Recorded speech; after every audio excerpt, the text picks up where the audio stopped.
Hello friends, today I'll be talking to you about this beautiful plant called Coryphantha. This is Coryphantha elephantidens, and it is up to say about 25 centimeter high with a deep green body. See, beautiful coloration of the body, and with conspicuous pale spines.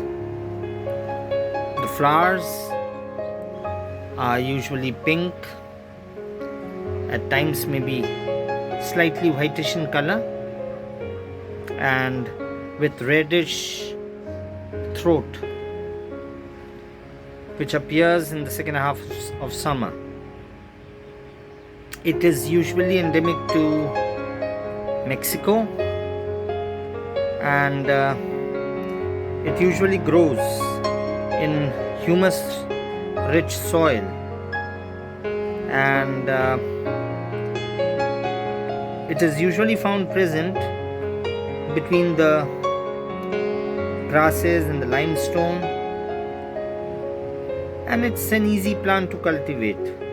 It requires a great deal of nutrient and watering in summers, and